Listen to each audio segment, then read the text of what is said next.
जिस तरह से बातचीत एक सीधा माध्यम है अपनी बात कहने का, वहीं एक अप्रत्यक्ष माध्यम यानी कि इनडायरेक्ट वे ऑफ कम्युनिकेशन भी है, जिसे हमारे चेहरे के भाव, हमारा बर्ताव, आवाज़ की ऊंच नीच, हमारा लहजा और बॉडी लैंग्वेज जाहिर करते हैं। ये वो माध्यम है जिसकी बारीकियों को समझना हमारे लिए बहुत ज़रूरी है। हमारे हाव भाव हमारी शख्सियत का आईना होते हैं और उसी आधार पर हमें समाज में एक मुकाम मिलता है। कभी कभी ऐसा भी होता है कि इस अप्रत्यक्ष माध्यम यानी कि इनडायरेक्ट वे ऑफ कम्युनिकेशन को गलत समझा और आंका जाता है। कही गई सीधी बात और इशारे का लोग गलत मतलब निकाल लेते हैं और यही बात कई बार बहुत हानिकारक भी साबित होती है।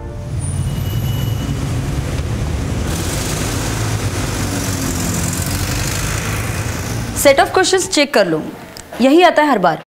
शिखा, हाँ मेरी फाइल कहाँ रख दी है? मुझे ऑफिस के लिए लेट हो रहा है। अरे वही ड्रॉअर में रखी है, कल तुम बेड पर रखकर ही सो गए थे। ओह,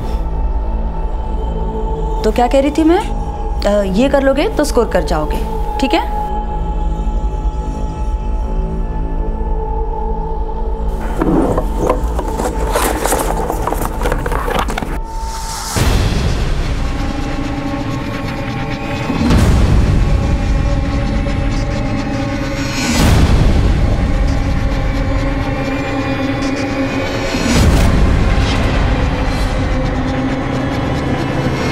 मिली फाइल? अब हाँ,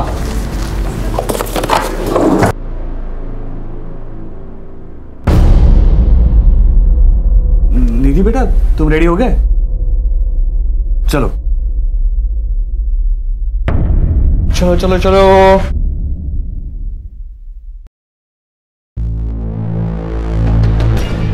अरे विशाल जी नमस्ते। नमस्ते, चलो बेटा।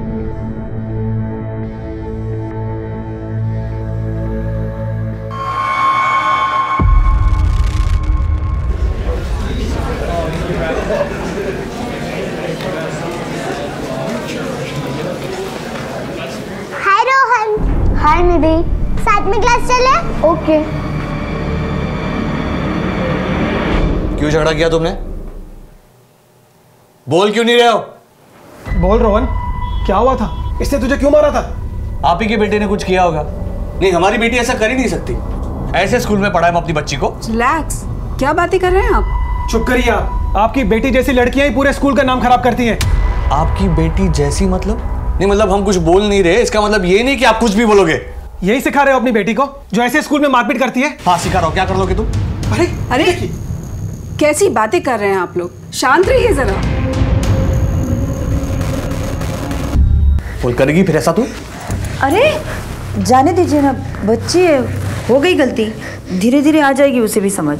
ये सब तुम्हारा ही किया धरा है जो इतना बिगड़ गई है। अभी 10 साल की है तो ये हाल है, बड़ी हो जाएगी तो पता नहीं कहाँ मुंह काला करवा देगी, तब पछताती रहना तुम।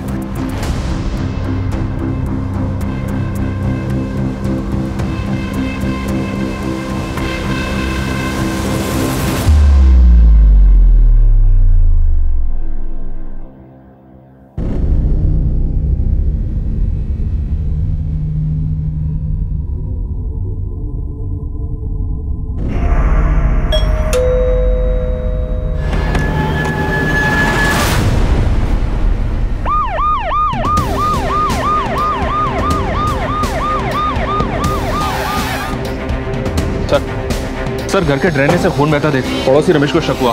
वो घर के अंदर आया तो दरवाजा खुला हुआ था। सर घर में कहीं भी फोर्स्ड एंट्री के निशान नहीं मिले और ना ही आसपास किसी ने किसी को आते जाते हुए देखा है। विक्टिम शिखा का मर्डर यहीं हॉल में किया गया। शिखा की 10 साल की बेटी निधि, प्रोबेबली उसने अपनी माँ का मर्डर होते हुए देख लिया था, इसलिए वो बाथरूम में जाकर छुप गई होगी।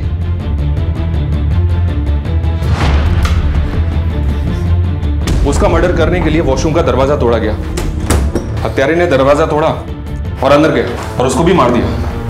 लेकिन सर इंटरेस्टिंग बात यह है कि मरने से पहले लड़की ने अपने खून से दीवार पर यह नाम लिखा है, बिट्टू। इसका मतलब है इस बिट्टू का कोई ना कोई कनेक्शन तो है इन मर्डर से। या तो ये बिट्टू किलर है जिसके बारे में निधि हमें बताना चाहती थी, या फिर बिट्टू इन मर्डर्स के बारे में कुछ ना कुछ तो जानता है। घर से कुछ चोरी हुआ? जी हाँ सर, कबर्ड में कुछ गहने और पैसे थे जो चोरी किए गए और शिखा का मोबाइल भी गायब है।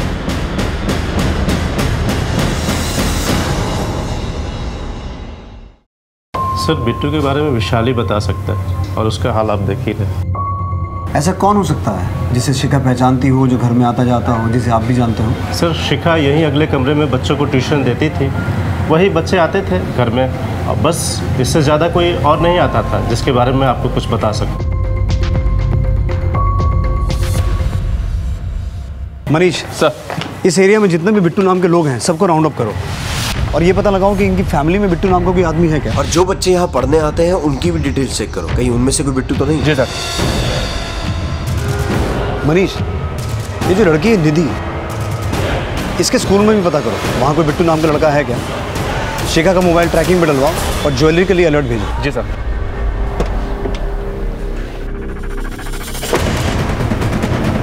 बिट्टू तेरा नाम है? नहीं सर, बिट्टू।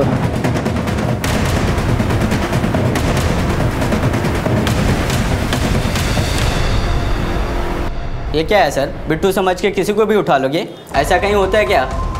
देखो अभी हम सिर्फ इंक्वायरी करें, एक बार तहकीकात पूरी हो जाएगी ना, उसके बाद तुम सबको छोड़ दिया जाएगा। समझ में आया? जब आपकी बीवी का मर्डर हुआ था उस वक्त आप कहाँ थे? मैं तो ऑफिस में ही था। देखिए विशाल जी, हमें आपके घर में किसी भी फोर्स एंट्री के निशान नहीं मिले हैं। अब ये जो भी आदमी था बिट्टू, उसे या तो आपकी बेटी जानती थी या आपकी बीवी शिखा, जिन्होंने उसे अंदर आने दिया। और आपकी बेटी ने भी अपने खून से बिट्टू लिखा था वॉशरूम में। ये बिट्टू है कौन? सर अगर मुझे पता होता ना तो अभी तक वो जिंदा नहीं होता।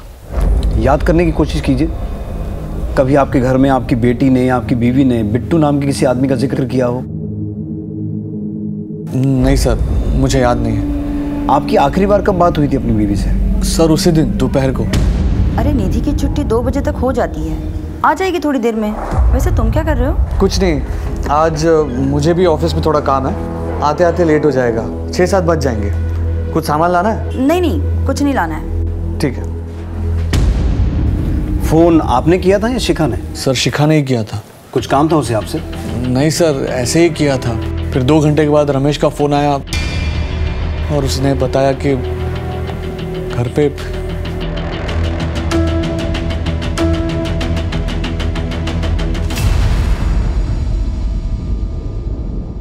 ठीक है संतोष, मैं कुछ देर में तुमसे बात करता हूँ। अरे गायत्री, अरे तुमने संतोष को फोन किया था कोई मकान वगैरह किराए पे लेने के लिए? हाँ किया था ना। क्यों? अरे क्यों क्या, अभिनव की होने वाली बहू अब इस मकान में नहीं आएगी, हम किसी किराए के दूसरे मकान में जाके रहेंगे। इसीलिए मैंने संतोष को कहा था कि हमारे लिए कोई बड़ा सा अच्छा सा मकान ढूंढे। पागल हो गई हो क्या?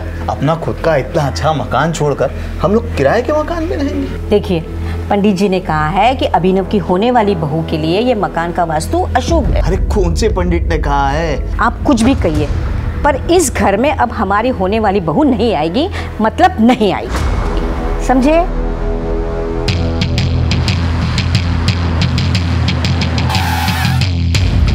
मर्डर स्पॉट पर ये लिखा था। ये विशाल का बिट्टू नाम का कोई बिजनेस राइवल है क्या जो उसकी फैमिली का मर्डर कर सकता है? नहीं सर, बिट्टू तो कोई नहीं है। कोई और राइवलरी, कोई दुश्मनी या लड़ाई, कुछ भी? हाँ सर, विशाल का झगड़ा चल रहा था जमुना दास से, प्रॉपर्टी के एक ब्रोकरी को लेकर। ये लो आप यहाँ पर साइन करो। ए, क्या करवा रहा है तू ये? एक बार का समझ में नहीं आता तेरे? नाले वाली जमीन की डील हो चुकी है, फिर क्यों बीच में बोल रहा है? जाना, पहले कस्टमर लेके आना, फिर बात करना, ठीक है? आप साइन कीजिए प्लीज। कहा ना ये डील नहीं हो सकती। बस तुम क्या कर रहे हो? तू क्या कहा ना? अरे छोड़ो, नहीं होगा कहीं। मैंने कहा ना ये डील नहीं हो सकती तो नहीं हो सकती। उस झगड़े के कुछ दिनों बाद विशाल पर कुछ लड़कों ने अटैक किया था। अरे ऐसे कोई गाड़ी चलाता है क्या? बहुत शौक है दूसरे के काम में टांग अड़ाने का। अब देख तेरे साथ क्या हाल करते हैं। मारा साले को।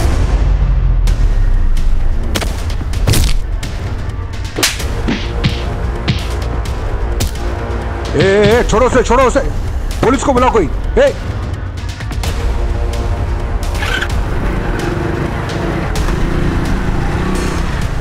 अरे हिम्मत है तो अकेले आओ, फिर दिखा तो कितनी चर्बी है मेरे में। जाओ बता देना अपने बाप को विशाल डरता नहीं है। लेकिन विशाल को पूरा डाउट था कि अटैक जमुना दास ने ही करवाया था उसके ऊपर।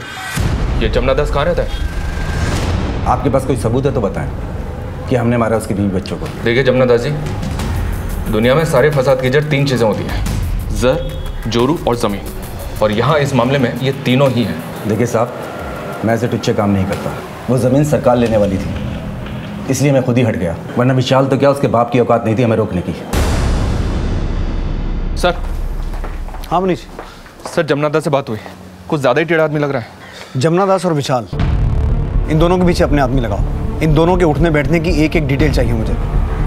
शिखा का फ़ोन ट्रैक हुआ? नहीं सर, अभी तक स्विच ऑफ है। चोरी की भी कोई न्यूज़ नहीं है। विशाल और शिखा के सीडीआर मंगवाए हैं, जल्दी मिल जाएंगे। ठीक है। हर केस की एक कहानी होती है, लेकिन इस केस में 2 हत्याएं हो चुकी थी, पर कहानी अभी तक साफ नहीं हुई थी। एक आम सी जिंदगी में दिन दहाड़े घर में घुसकर हत्या और लूट का मामला तूल पकड़ रहा था। पुलिस पर हमेशा इस बात का दबाव रहता है कि वो हर एक केस को जल्द से जल्द निपटाएं। ये मामला काफी पेचीदा था और इनिशियल इन्वेस्टिगेशन में हमारे हाथ कुछ भी नहीं लगा था, इसलिए हम एक एक लीड को टटोलते हुए आगे बढ़ रहे थे।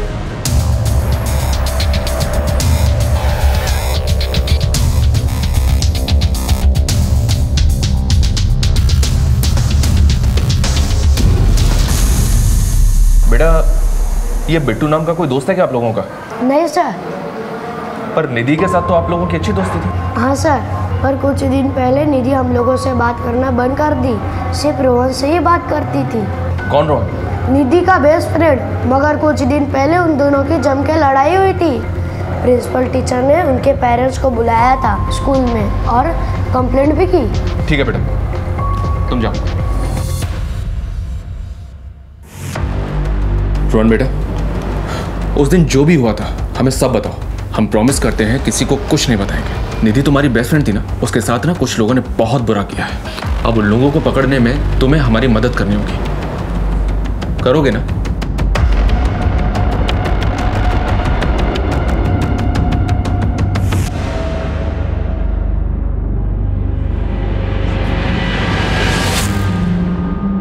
देखो, अब यहाँ पे मेरे और तुम्हारे अलावा और कोई नहीं है, हाँ? इसलिए तुम्हें डरने की कोई जरूरत नहीं है। बताओ, उस दिन क्या हुआ था? सर, वो मेरी दोस्त नहीं थी। तो फिर? सर, वो मेरी गर्लफ्रेंड थी। अगर ऐसा था तो झगड़ा क्यों हुआ था? सर, उसने मुझे काट लिया। मैं डर गया था, इसलिए मैं चुप रहा। सर, लेकिन आप पापा को कुछ मत बताइएगा सर, प्लीज। Don't worry. वो स्कूल में ऐसी हरकत करती थी और आपको पता ही नहीं? देखिए सर, बच्चे स्कूल में 5-6 घंटा ही रहते हैं और घर पर सारा दिन। और रही बात हमें नहीं पता होने की, तो निधि का बिहेवियर कुछ 3 महीने से बहुत बदल सा गया था। ना तो वो अपने टीचर से बात करती थी, ना अपने दोस्तों से। तो हमें कैसे पता चलता कि उसके मन में क्या चल रहा है? फिर भी आप हमारे हिंदी टीचर उदित जी से बात कर सकते हैं। वही उसके क्लास टीचर हैं और उसे एक्स्ट्रा ट्यूशन भी देते हैं। सर, उसके बिहेवियर में चेंज तो आया था, बट वो ऐसा करेगी मुझे भी आइडिया नहीं था। मरने से पहले निधि ने ये लिखा था। हमें डाउट है कि इन मर्डर्स में बिट्टू का हाथ हो सकता है, और ये भी पॉसिबल है कि ये बिट्टू ही निधि को हैरेस कर रहा था और निधि ने ये सब उसी से सीखा। सर, मैं किसी बिट्टू को तो नहीं जानता, पर मुझे पूरा यकीन है कि ये निधि ने नहीं लिखा है। निधि ने नहीं लिखा मतलब? निधि सारे सब्जेक्ट्स में बहुत अच्छी थी, बस उसको हिंदी में प्रॉब्लम थी। बड़ी ई और छोटी ई की मात्रा तक में कंफ्यूज रहती थी। और ये बिट्टू लिखना इतना कठिन है, इतनी मात्राएं हैं इसमें, निधि हिंदी में तो लिख ही नहीं सकती। अगर उसे लिखना भी होता तो वो इंग्लिश में लिखती। Are you sure? बिल्कुल सर, आप चाहे तो उसकी हिंदी की नोटबुक देखें, आपको खुद अंदाज़ा लग जाएगा कि उसकी हिंदी कैसी थी।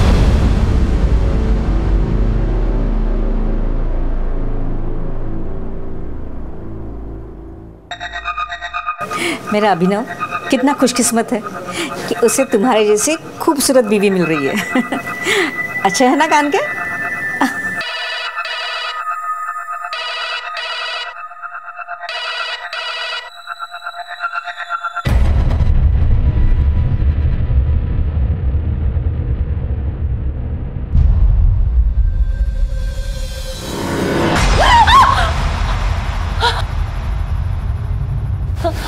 आप इस वक्त यहाँ क्या कर रहे हैं? क्या हुआ बहू? अरे कुछ नहीं माँ, मैं पीछे से आ गया था तो घबरा गई, इसलिए चीख पड़ी। और क्या?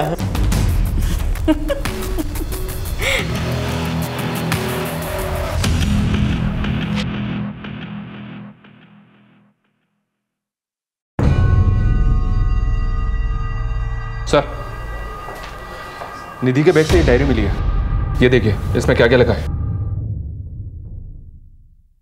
2 लोग एक साथ रहते हैं, प्यार करते हैं, अगर सब ऐसे ही रहें तो कितना अच्छा हो लाइफ में, बट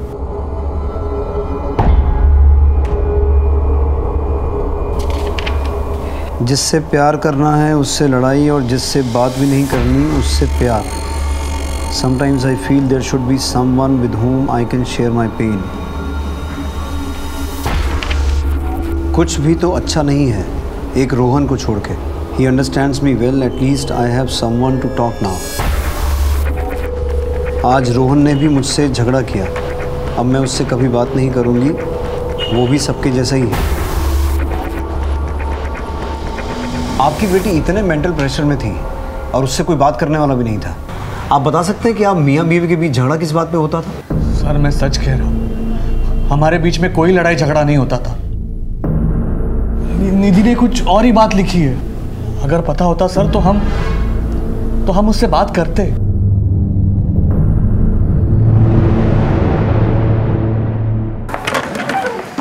निधि की हिंदी की नोटबुक से ये तो साबित हो गया कि बिट्टू पुलिस की इन्वेस्टिगेशन को दूसरी दिशा में मोड़ने के लिए लिखा गया था।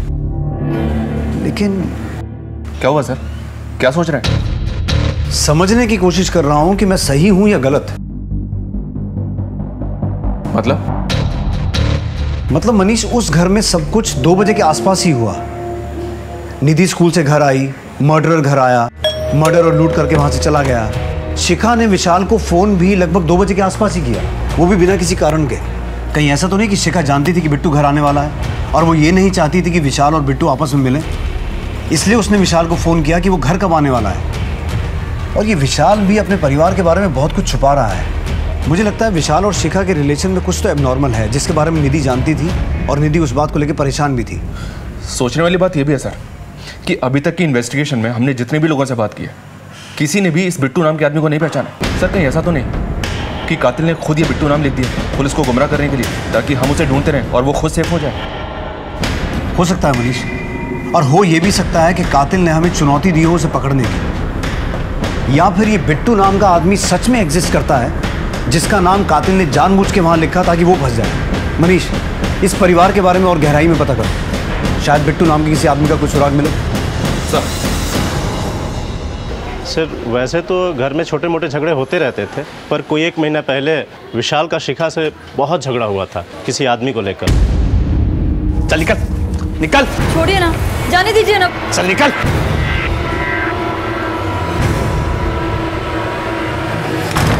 सर कौन था, क्यों झगड़ा हुआ था, ये तो मुझे नहीं मालूम। वो आदमी इस मोहल्ले में न पहले दिखा था और ना ही बाद में दिखा। झगड़ा हुआ तो तुम्हारा किसी के साथ, तुमने बताया नहीं? सर मैंने और शिखा ने अपने घर वालों की मर्जी के खिलाफ भागकर शादी की थी। 12 साल के बाद कुछ 4 महीने पहले हम शिखा के कहने पर उनके घर भी गए थे, ये सोचकर कि हम एक नई शुरुआत करेंगे। लेकिन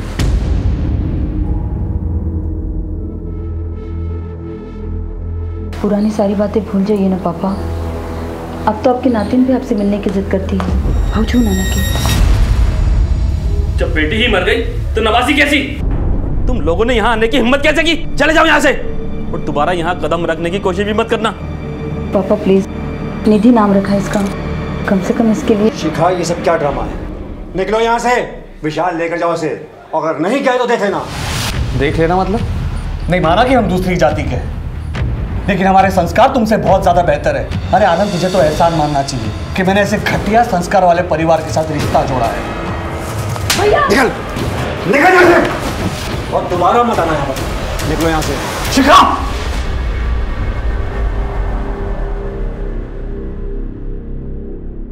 एक महीने पहले आनंद घर पे आया। शिखा जरा देखो कौन है।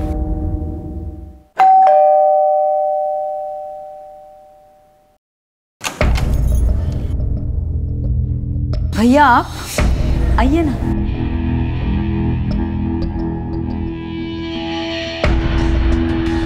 यहाँ क्या कर रहे हो तुम? अपनी बहन से मिलने आया हूँ। लेकिन ये मेरा घर है, तुम्हारे बाप का घर नहीं है।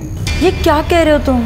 भैया सारी पुरानी बातें भुलाकर आए हैं। शिखा, तुम्हारे लिए वो बातें होगी, लेकिन मेरे लिए वो मेरे माता पिता का, मेरी जाति का अपमान था, और वो मैं कभी नहीं भूल सकता। इससे पहले कि मैं कुछ कर बैठूं, निकलो यहाँ से, चलो। तेवर अभी तक बदले नहीं हैं, वहीं के वहीं हैं गिरे हुए। देखो, मैं अपनी बहन से मिलने भी आऊँगा और उसे साथ घर भी लेके जाऊँगा। देखते हैं तू क्या कर लेगा। और तुझे क्या लगता है, तो शिखा से मुझे दूर कर देगा? चलो निकलो यहाँ से, चल निकल निकल। छोड़िए ना, जाने दीजिए ना। चल।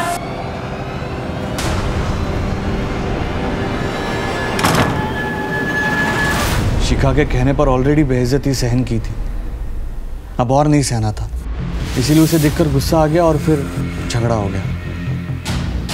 लेकिन इतना कुछ हो गया, फिर भी ये बात तुमने हमें बताई नहीं। बाथरूम में बिट्टू पड़ने के बाद उनकी तरफ कभी ध्यान ही नहीं गया। गुस्से में हो गई थी मारपीट। हम तो बाबूजी को मिलवाना चाहते थे, लेकिन शिखा से मिलने के बाद बाबूजी को गुस्सा आ गया। वो जैसी भी थी मेरी बहन थी सर। ये झूठ बोल रहा है सर। इसके पिता मनोहर शर्मा की सारी प्रॉपर्टी इसके नाम पर है। ये देख, सबूत है हमारे पास। शिखा अगर घर वापस लौटती तो आधी प्रॉपर्टी इसके नाम हो जाती ना। सर, हम भाई बहन के बीच प्रॉपर्टी का मसला कभी नहीं था। सर, ये दूसरी जात वाले विशाल की चाल है। सर 12 साल का बदला ले रहा है मुझसे। सर मैंने ऐसा कुछ नहीं किया है। 12 नवंबर को जिस वक्त शिखा का मर्डर हुआ था, तू कहाँ था? सर घर पे।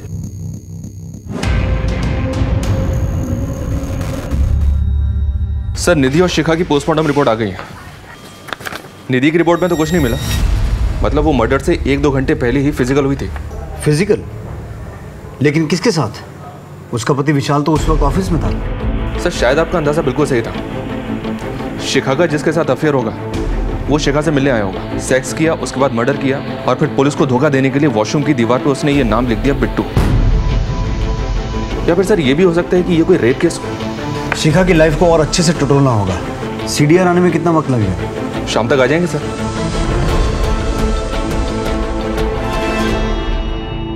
शांति देखो कितनी अच्छी ड्रेस है ना। हाँ माँ जी।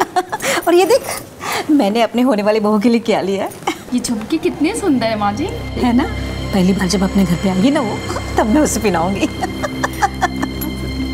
कितना प्यारा है ना।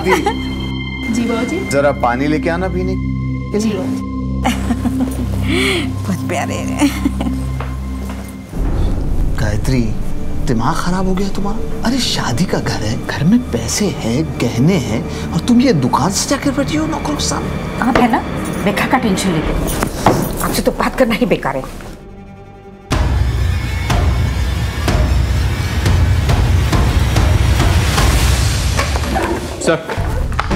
सर शिखा और विशाल के कॉल रिकॉर्ड्स आ गए। मर्डर वाले दिन शिखा ने विशाल को कॉल किया था 2 बजे के आसपास, जब वो ऑफिस में था। लेकिन सर ये एक नंबर और है जिसके साथ शिखा रेगुलर टच में थी और मर्डर से पहले भी बात हुई थी उसकी। किसका नंबर है?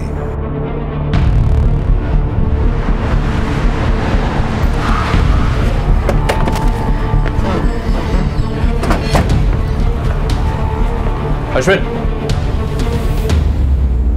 शिखा के साथ बहुत बातें होती थी तेरी? हाँ सर, विशाल भाई का अकाउंट चलता है मेरी दुकान में, इसलिए सामान के सिलसिले में बात होती है। क्या हुआ? ठीक है, थाने चल, हमें भी तुझसे कुछ बात करनी है। सर क्यों? सर क्या हुआ? बोल बोल बोल। बहुत डीट बंदा है सर, इतना तोड़ो लेकिन अपना मुंह खोलने के लिए तैयार नहीं। अरे तो इतनी मेहनत करने की जरूरत क्या है? ये लो ब्लड सैंपल लो और डीएनए मैचिंग के लिए भेज दो। अगर ये उस दिन फिजिकल नहीं हुआ था तो पता चल जाएगा, और अगर ये झूठ बोल रहा है तो फिर अपनी हालत का जिम्मेदार खुद होगा।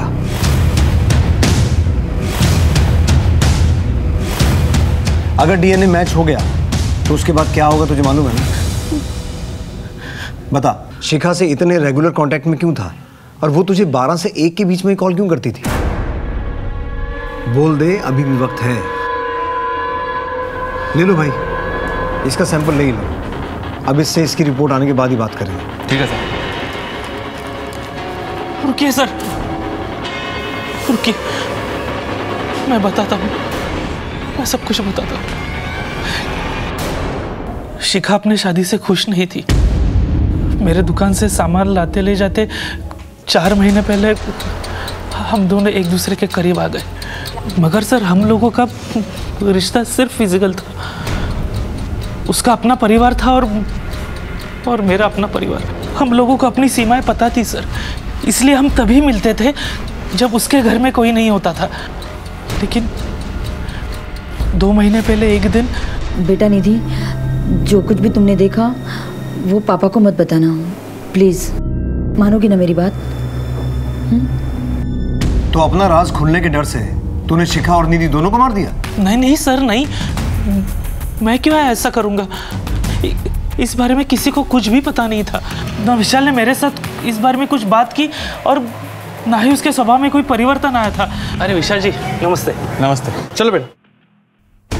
मुझे लगा कि शिखा ने निधि को कन्विंस कर लिया था इस सब के बारे में, और फिर मैंने भी धीरे धीरे शिखा के साथ सेफ्टी के लिए अपना कांटेक्ट खत्म कर दिया था सर।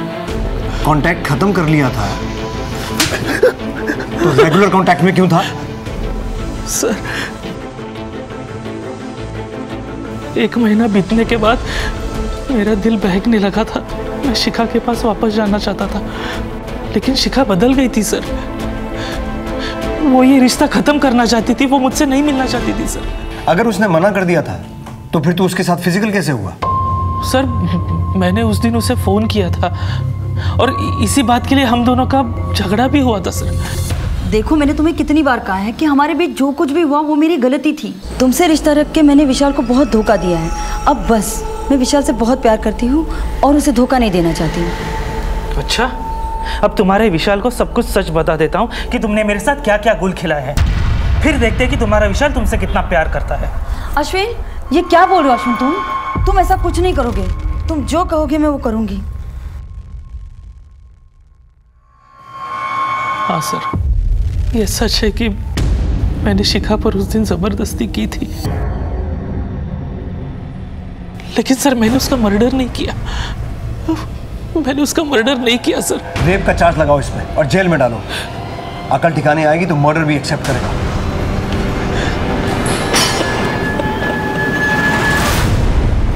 सर अश्विन की दुकान के सीसीटीवी फुटेज में शिखा के मर्डर के वक्त तकरीबन 2:30 बजे अश्विन अपनी दुकान में ही मौजूद था। लेकिन सर इस विशाल के बारे में एक इंटरेस्टिंग बात पता चली है। क्या? ये देखिए सर, तकरीबन 3 महीने पहले पूरी फैमिली का 50 लाख रुपए का जॉइंट बीमा निकलवाया गया, और अब शिखा और निधि की मौत के बाद ये विशाल ही इस पॉलिसी का सोल बेनिफिशियरी है। मतलब विशाल के लिए फायदे का सौदा रहा ये डबल मर्डर। मनीष, कहीं ऐसा तो नहीं कि विशाल को शिखा और अश्विन के अफेयर के बारे में पता चल चुका था, इसलिए पहले उसने इंश्योरेंस करवाया और फिर शिखा और निधि को मारकर अब पैसा निकालना चाहता हो? मनीष, एक काम करो, विशाल के माँ बाप के घर जाओ और पता करो कि आखिर माजरा क्या है। शिखा के घर वाले तो नाराज थे इसलिए वो सामने नहीं आए, लेकिन इसके घर से अभी तक कोई क्यों नहीं आया? जी सर।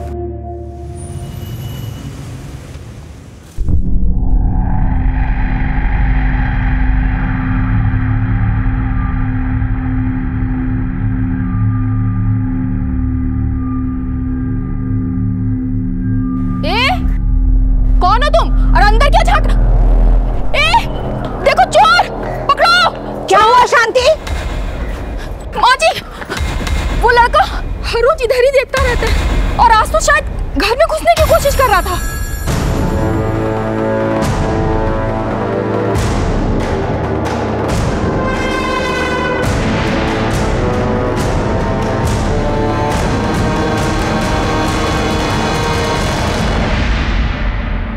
जी अनीता जी, बताइए क्या संबंध है आपके विशाल से? है नहीं, थे।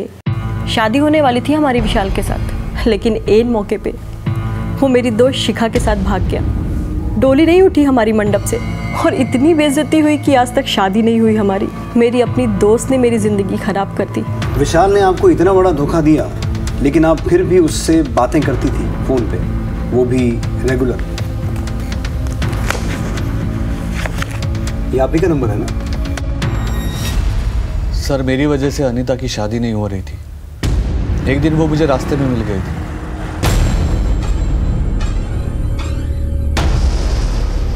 मुझे माफ करना अनीता, तुम्हारी बर्बादी का जिम्मेदार मैं हूं। मैंने बहुत गलत किया है तुम्हारे साथ। अगर तुम्हें किसी भी चीज की मदद चाहिए तो मुझे बता देना, लेकिन प्लीज मुझे माफ कर दो। हमदर्दी थी सर अनीता से, और कुछ नहीं। जिससे प्यार करना चाहिए उससे नफरत करते हैं, और जिससे बात भी नहीं करनी चाहिए उससे प्यार। कुछ याद आया? ये तो निधि के डायरी में लिखा था। लेकिन आप ये मुझे क्यों बता रहे हो? इसलिए विशाल की निधि ने ये बात शिखा को लेकर लिखी थी। शिखा तुम्हारे साथ शादी में खुश नहीं थी, इसलिए उसके संबंध अश्विन के साथ हो गए थे। सर बकवास कर रहे हो आप, नाम खराब कर रहे हो आप शिखा का। मैं कोई बकवास नहीं कर रहा हूँ विशाल, अश्विन ने ये बात खुद कबूली है और उसने हमें ये भी बताया है कि निधि ने उसको एक बार शिखा के साथ देख लिया था। इसकी वजह से ही निधि अपने दोस्त रोहन के साथ वो हरकतें कर रही थी। क्या? और ये भी कि निधि की लाइफ में स्ट्रेस तुम्हारे और शिखा के रिलेशन की वजह से है। और एक बात, जिस दिन शिखा की मौत हुई थी उस दिन भी शिखा ने अश्विन के साथ रिलेशन बनाए थे। इतना चौंकने वाली बात नहीं है विशाल, एक अच्छी खबर तुम्हारे लिए भी है। यह है वो इंश्योरेंस पॉलिसी जिसके हिसाब से शिखा और निधि की मौत के बाद तुम्हें 50 लाख रुपए मिलने वाले हैं। ये पॉलिसी तुम्ही ने करवाई थी ना 3 महीने पहले। आप कहना क्या चाहते हो? तुम शिखा के अफेयर के बारे में जानते थे, अब शिखा भी रास्ते से हट गई, पैसा भी मिल गया और बैक एंड पे तो वो अनीता थी ही। सर बात को घुमाने से कुछ हासिल नहीं होगा। सिर्फ कॉल रिकॉर्ड से और इंश्योरेंस की पॉलिसी से आप मुझे कातिल साबित नहीं कर सकते। सही कह रहे हो। तो एक काम करते हैं, तो जब तक हम ये साबित नहीं कर पाते कि तुम कातिल हो, हमारे मेहमान बन के रहो। मनीष अंदर डालो इसे, कुछ दिन अंदर रहेगा, खुद ब खुद बकेगा। सर हमने विशाल को भनक तक नहीं लगने दी अनीता के बारे में, पर दोनों के स्टेटमेंट मैच कर रहे हैं कि उन दोनों के बीच वैसा कोई रिश्ता नहीं था। हो सकता है सर ये बात सच हो। अश्विन का भी तो यही कहना है कि विशाल को पता ही नहीं था शिखा के अफेयर के बारे में, और निधि की डायरी में भी इस बात का कोई जिक्र नहीं है। In a way you are right Manish, लेकिन ये केस बहुत नाजुक है, हम किसी को भी क्लीन चिट नहीं दे सकते। सर इस केस में हर लीड के साथ हम 2 कदम आगे तो बढ़ रहे थे, लेकिन घूम फिर कर डेड एंड पर आ जाते थे। यानी कि इस दोहरे कत्ल के मामले में कोई भी कामयाबी हमारे हाथ नहीं लग पा रही थी, लेकिन अब इस जुर्म की जंजीर में एक कड़ी और जुड़ने को थी।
सर ये बेड के नीचे पड़ा मिला है, फिलहाल बंद है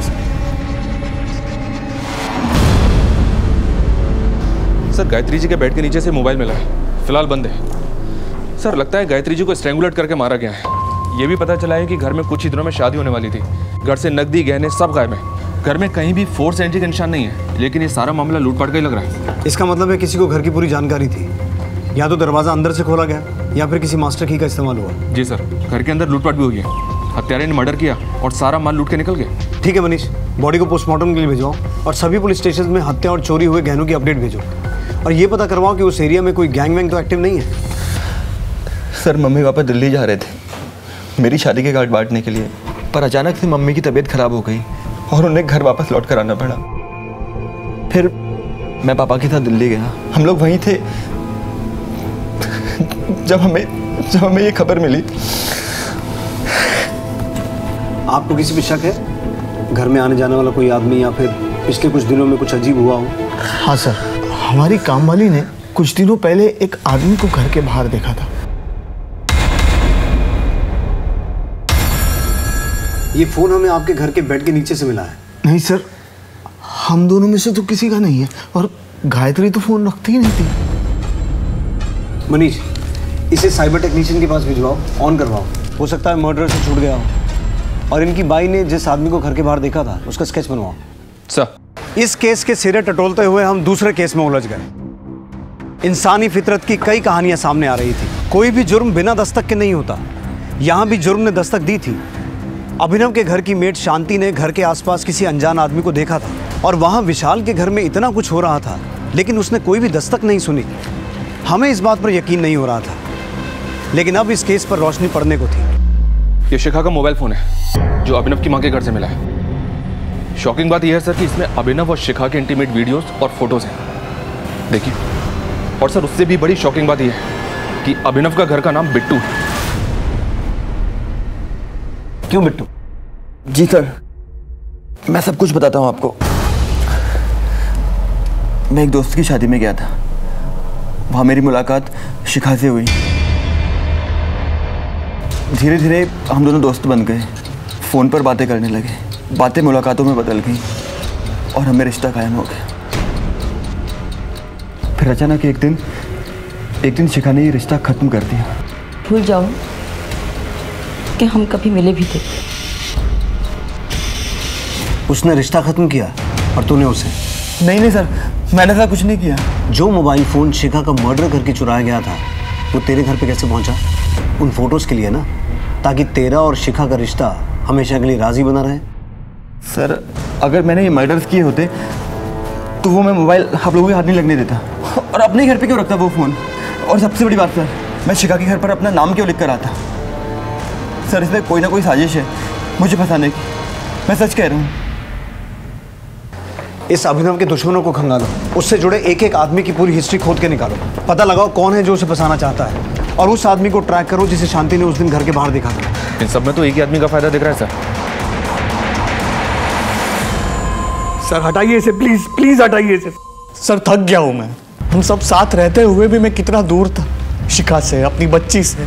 उनकी जिंदगी में इतना कुछ चल रहा था और मुझे उस चीज का अंदाजा तक नहीं था। शिखा मुझसे दूर होती चली गई। वो मुझसे कहती थी कि तुम मुझे वक्त नहीं देते। हमारे रिश्ते की उथल पुथल मेरी बेटी निधि का बचपन खा गई सर मैं शिखा और निधि दोनों का दोषी हूँ।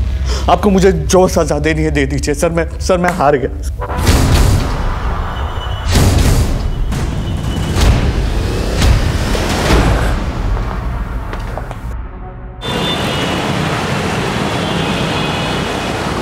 सर गायत्री की मौत की असली वजह स्ट्रैंगुलेशन नहीं बल्कि डाइल्यूटेड वर्जन ऑफ साइनाइड है। मौत के बाद गला घोटा गया है। Diluted version of cyanide? ये तो पेस्टिसाइड मैन्युफैक्चरिंग फैक्ट्रीज में इस्तेमाल होता है और इतनी आसानी से किसी आम आदमी के हाथ नहीं आता। मनीष, इस जिले की जितनी भी पेस्टिसाइड मैन्युफैक्चरिंग कंपनीज हैं सबसे संपर्क करो, पूरी इंफॉर्मेशन निकालो। सर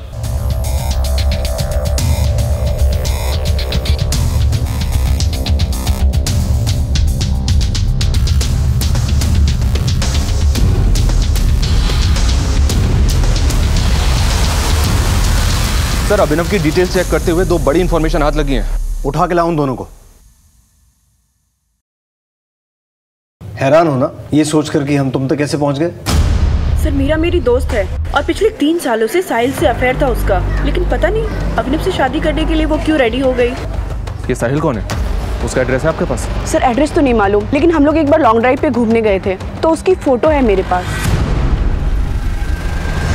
जब रिलेशन था तब था, अब हम दोनों का ब्रेकअप हो गया है। ब्रेकअप हो गया था तो तुम दोनों की आपस में इतनी बातचीत क्यों हो रही थी? दिन में कम से कम 7-8 बार तो बात होती थी। और आप मिस्टर साहिल सेल्समैन है ना, क्या बेचते हैं? सर ये मीरा का बॉयफ्रेंड साहिल शहर के आउटर की एक पेस्टिसाइड कंपनी में काम करता है। तो सर साहिल के लिए डाइल्यूटेड साइनाइड की हेराफेरी करना कोई बहुत मुश्किल काम नहीं होगा। वैसे अभिनव की काम वाली ने क्या खूब पहचाना है साहिल को। सर मैं और साहिल एक दूसरे से प्यार करते हैं और मेरे पिताजी मेरी शादी कहीं और करवा रहे थे। तो मैं उन्हें मना नहीं कर सकती और घर से भाग भी नहीं सकती। मेरी 2 छोटी छोटी बहनें, मैं उनकी जिंदगी नहीं बर्बाद कर सकती।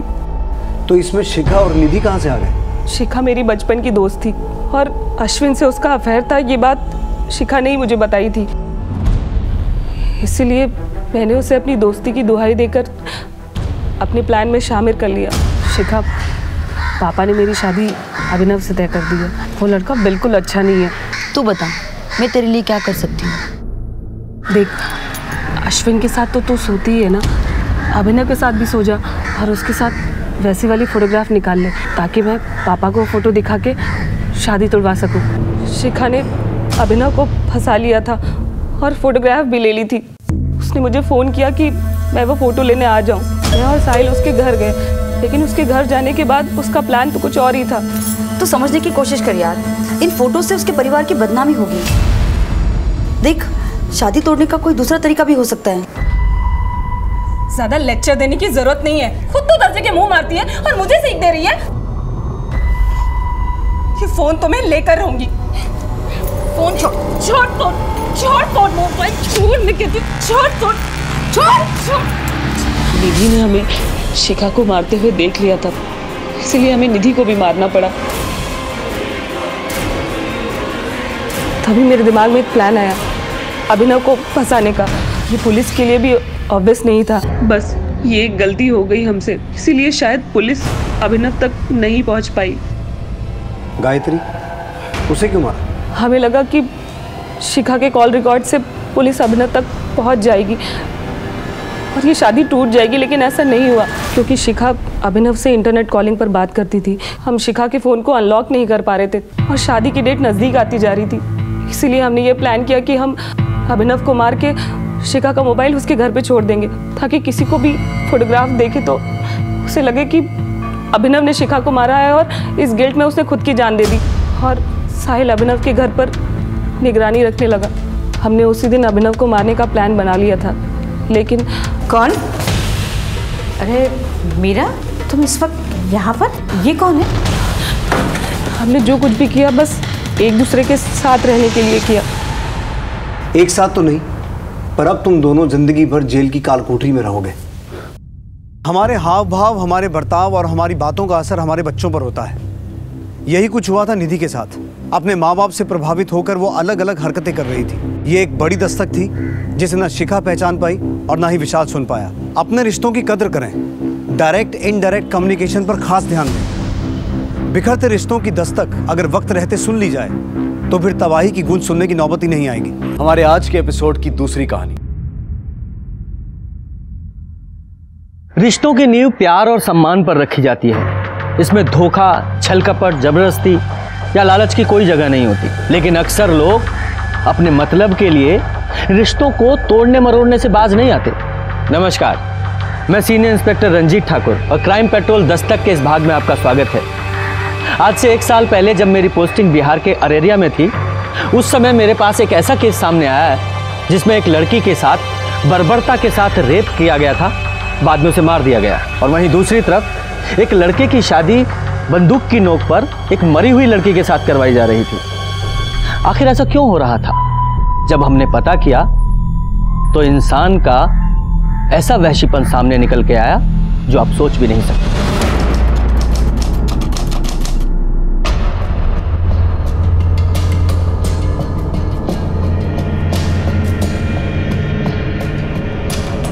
पागल वागल हो गए हो क्या? ये दिन दोपहर बैठ के शराब पी रहे हो?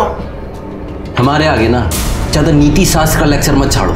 10वीं तक तो लड़क के पास हुए हो। हम यहाँ इंजीनियरिंग करके पूर्णिया में तो बड़ा ऑफिस खोलकर बैठे, लेकिन साला हमसे कोई लड़की शादी करने को तैयार नहीं।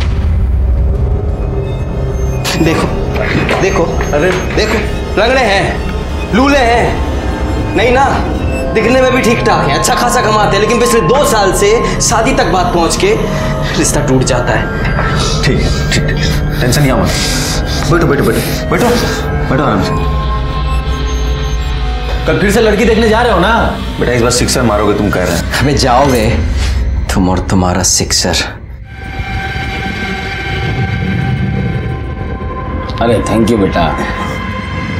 ऋतु जी, लक्ष्मी मैया की बड़ी कृपा रही हम पर, जो भी दिया छप्पर फाड़ के दिया। लेकिन आपको तो पता ही है कि सरस्वती मैया के आगे लक्ष्मी मैया की कब चली है जी। तो हमारी सबसे बड़ी पूंजी हमारा बेटा ही है। इंजीनियर बनाया, इंजीनियर। और हमारी बिटिया कटिहार में रहकर हॉस्टल में पढ़ रही है। हमारी बिटिया पारुल भी 12वीं तक पढ़ाई की है, लेकिन घर का सारा काम हम कर लेती है, सिलाई कढ़ाई सब। देखिए सच्ची बात है, बुरा मत मानिएगा। नहीं नहीं, आपकी बिटिया है बहुत सुंदर। क्यों बेटा पवन? हाँ। अरे पापा, भैया को उन्हें देखने से फुर्सत तो मिले। अब तो आप शेरवानी सिलवाइए।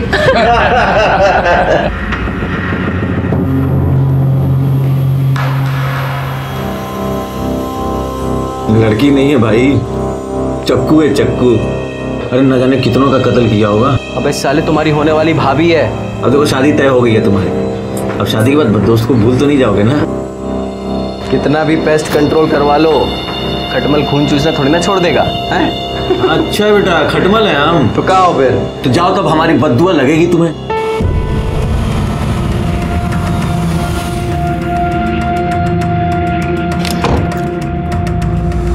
अरे बाबा जी प्रणाम। जो ज्यादा पंख फड़फड़ाता है ना, वही मुंह के बल गिरता है। बड़ा आया इंजीनियर साला।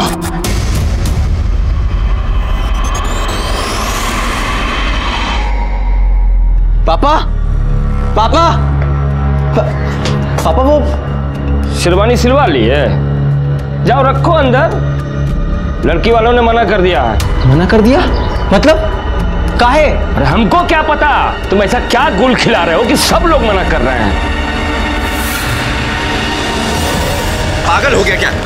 इसे अरे छोड़, मैं कह रहा हूं छोड़, छोड़।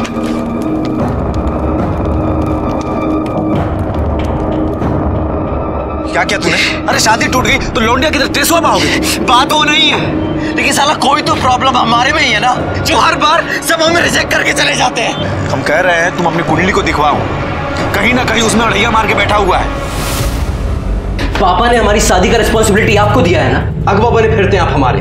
तो आप हमें ये बताइए कि आप हमारी शादी करवा रहे हैं या हमारी परेड निकलवा रहे हैं? हम पे काहे भड़क रहे हो महाराज? तो भड़के नहीं तो क्या करें? सिविल इंजीनियर हैं हम, और ऐसा कौन सा टाटा बिरला की लड़की से योग भिड़ा रहे हैं कि हमारी शादी नहीं हो पा रही है? प्रॉब्लम क्या है? जानना चाहते हो प्रॉब्लम क्या है?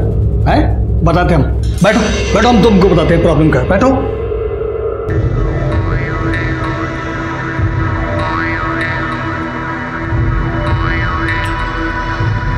क्या बोले? साला अपनी किस्मत ही खराब है, अपनी ही कुंडली में काला नाग कुंडली मार के बैठा है। कुंडली में कब हुआ? तुम चिंता मत करो, इस बार अगर कोई आई ना तो उसके हाथ पे मेहंदी से अपना नाम लिखवा कर ही रहेंगे।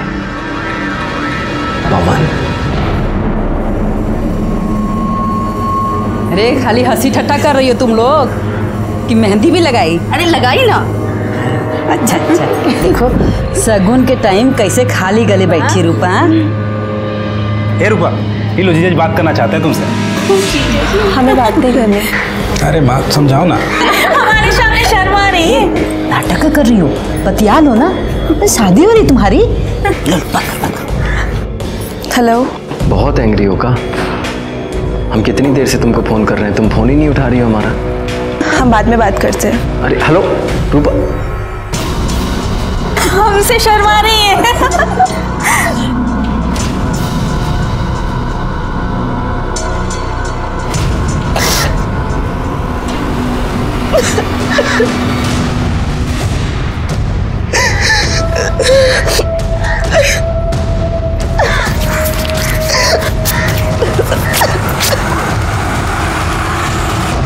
हमें पता है ये सब क्या हो रहा है, लेकिन हम ऐसा होने नहीं देंगे। कह रहे हैं तुमसे एक बार हम फिर से सोच लो तुम। हम डिसाइड कर लिए हैं, अब हम किसी राहु केतु को अपने आड़े नहीं आने देंगे।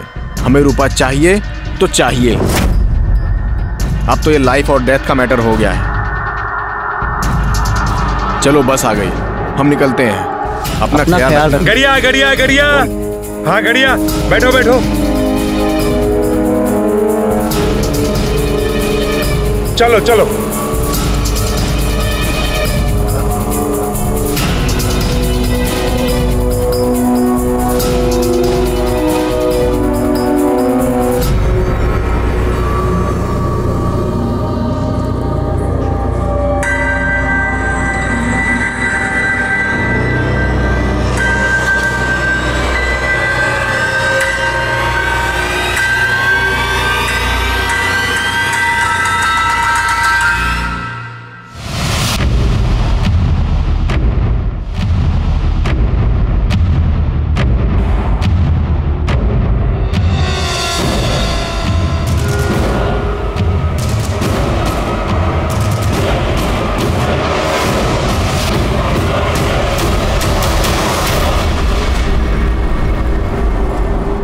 रूपा, अरे कहाँ चली गई? रूपा, हे रूपा, अरे क्या हुआ? अरे रूपा को देखियो का कहीं? नहीं, हम तो देखियो नहीं। रूपा, राकेश क्या हुआ अम्मा, काहे तो चिल्ला रही हो? अरे रूपा कहीं दिखाई नहीं दे रही है। बाहर देखी? हाँ देखी है भाई, बाहर देखो, देखे। देखो, तो देख के आ रहा, देखो। हाँ जाओ जल्दी देखो। रूपा,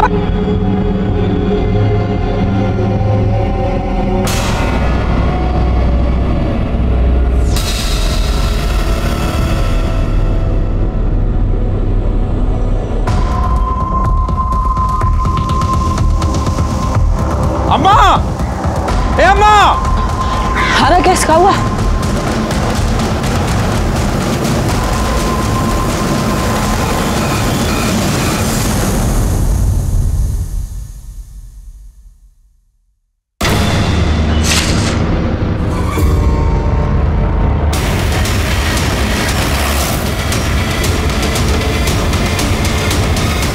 आइए सर, देखने से लग रहा है कि 23-24 साल की लड़की है और शायद उसके साथ रेप भी किया गया है। आइए, ये देखिए, हाथ की नसों को भी काटा गया है और चेहरे को भी काफी बुरी तरह से गोदा गया है। इसे देखकर लग रहा है कि नई नई शादी हुई थी, शायद 1-2 दिन ही हुए होंगे। शरीर पे हल्दी लगी है, हाथों में मेहंदी है, मांग में सिंदूर है। अरे देखो, कलाई पे शादी का कक्कन भी बंधा है। चेहरे को जिस तरह से गोदा गया है, ऐसा लगता है कि जिस किसी ने भी इसको मारा है ना, या तो बहुत नफरत करता था या बहुत गुस्से में था। दादा जी, बॉडी को पोस्टमार्टम के लिए भेजो। और हाँ, जरा कलाई पे चेक करो, शायद मेहंदी में इसके पति का नाम लिखा हो।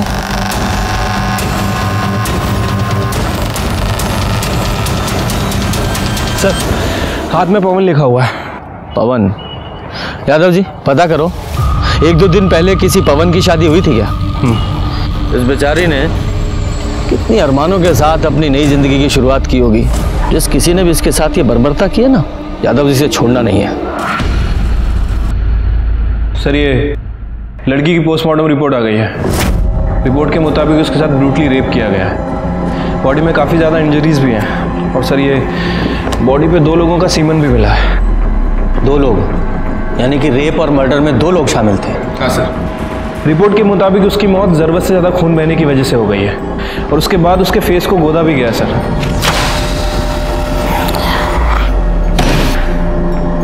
एक लड़की की कलाई काटी गई और उस मरती हुई लड़की के साथ रेप किया गया? डिस्गस्टिंग। इतना घृणित काम। इंसान ऐसे कैसे जानवर बन सकता है? वही तो समझ नहीं आता सर। वैसे मौत का समय 11 बजे से 2 बजे के बीच का है। उस पवन का कुछ पता चला? सर जी, मैडम, कहाँ है पवन? पता नहीं कहाँ है पवन। पवन कहाँ है? पवन से तो बात ही नहीं हुआ हमारा। मालूम नहीं है तुमको? नहीं साला मालूम नहीं है। साला दिन भर चोरू की तरह चिपके रहते हो उससे और मालूम नहीं है? मालूम नहीं है तुमको? मालूम नहीं है साला कहाँ है पवन?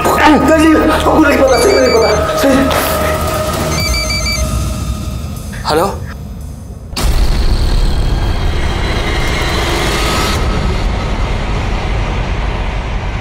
सर, मैंने अरारिया के सभी बैंक्वेट हॉल और कोर्ट रजिस्टर के पास पता किया। सर, ऐसे 2 दूल्हे हैं जिनका नाम पवन है और जिनकी शादी एक कल हुई थी और एक परसों, और आज एक पवन की शादी होने वाली है। वो लड़की शादीशुदा थी? तो पहले वहां चलते हैं जिनकी शादी हो चुकी है। साहब, हमारी पत्नी हमारे साथ ही है। ये हमारी पत्नी है साहब, यही है हमारी बीवी। सर, इन दोनों कपल्स में तो कोई नहीं है। एक कपल और बचा है ना अभी।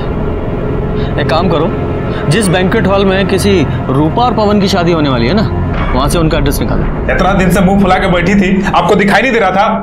अरे भाग गई है कहीं वो? कहाँ भाग? वो पुलिस आई है। पुलिस को कौन बताया? नमस्ते साहब। नमस्ते। बताइए।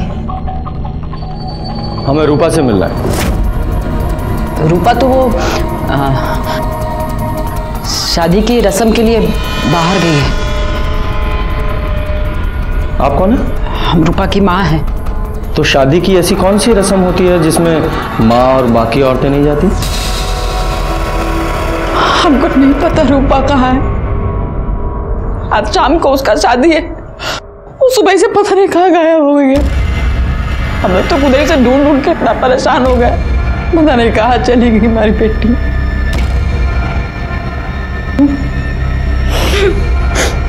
देखिए, हमें एक लड़की की लाश मिली है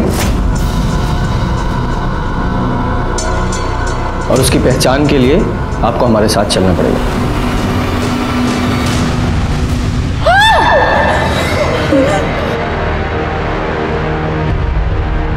सॉरी, चेहरा काफी खराब हो चुका है, लेकिन हमें बॉडी से कुछ सामान मिला है।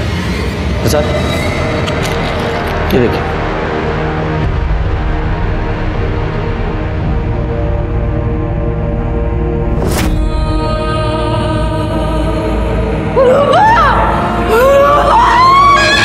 संभालो आपको माँ। रूपा की शादी उसकी मर्जी के खिलाफ हो रही थी हा? या उसका किसी के साथ कोई? नहीं सर, ऐसा कोनो बात नहीं था। साहब, कुछ तो था, हमने देखा था रात को एक लड़की आई थी। कौन है? कौन है? अरे मैंने पूछा कौन है? हम है रानी, वो रूपा की दोस्त। वो हमारी बस लेट हो गई थी तो थोड़ा देरी से आए हैं। कौन है ये रानी? हमको नहीं पता कौन है। हमारी बेटी पटना में पढ़ती थी, वही की कोई दोस्त होगी। अच्छा, उसकी शादी भी नहीं हुई थी तो उसकी मांग में सिंदूर कैसे? हमको नहीं पता, हमको कुछ नहीं पता। राकेश, ये रूपा की शादी किसके साथ होने वाली थी? साहब, पवन सिंह के साथ। प्रजापति सिंह का बेटा है, पूर्णिया में रहते हैं वो लोग। ठीक है, आप लोग जाइए। सर, ऐसे कैसे मर्डर हो सकता है? हो सकता है रूपा ने भागकर शादी की हो, शायद कॉलेज में उसका कोई अफेयर चल रहा हो और रानी ने भागने में उसकी मदद की हो।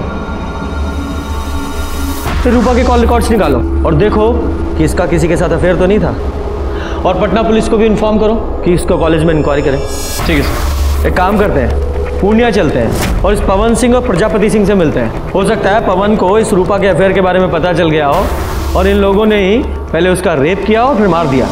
चलिए, जो होना था सो हो गया, बीती बात भूल जाइए। अब तो वही होगा जैसा आपको ठीक लगे। अरे हम भी कहाँ भाई साहब ये बात दिल से लगाए बैठे। अब लड़की भाग गई, सबका नाक कटा गई। अच्छा हुआ भाई साहब हम अपने लड़का का ब्याह वो घर में ना किए। पवन बाबू नहीं दिख रहे? है, ये है, अभी बात हुई थी। कहा है ना भाई साहब, मामला जरा शांत हो जाए ना, बुलवा लेंगे उसको। बाकी भाई साहब वो जो हम बात किए थे उसका बंदोबस्त जरा देख लीजिए। आप उसकी फिक्र ना करें, संयोग भिड़ना था सो भिड़ गया। अब हमको आज्ञा दीजिए, बहुत काम है, तैयारी करनी है।